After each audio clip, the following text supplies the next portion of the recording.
কালসর্পদোষ কাটাতে চাইছেন? একটা কাজ করুন, কোনো একটি সোমবার শিব মন্দিরে চলে যান।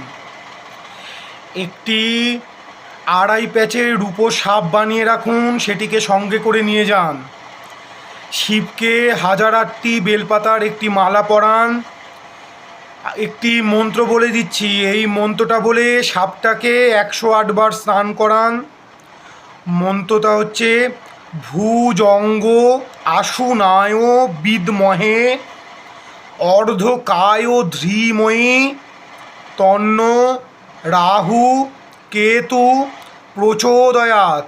ব্রাহ্মণ হলে ওং বলুন, নাহলে নমঃ বলুন। মনসা দেবীর পুজো করুন।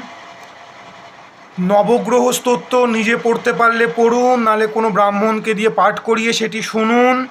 সাপটিকে নিয়ে গিয়ে প্রবাহ হচ্ছে যে জল, গঙ্গা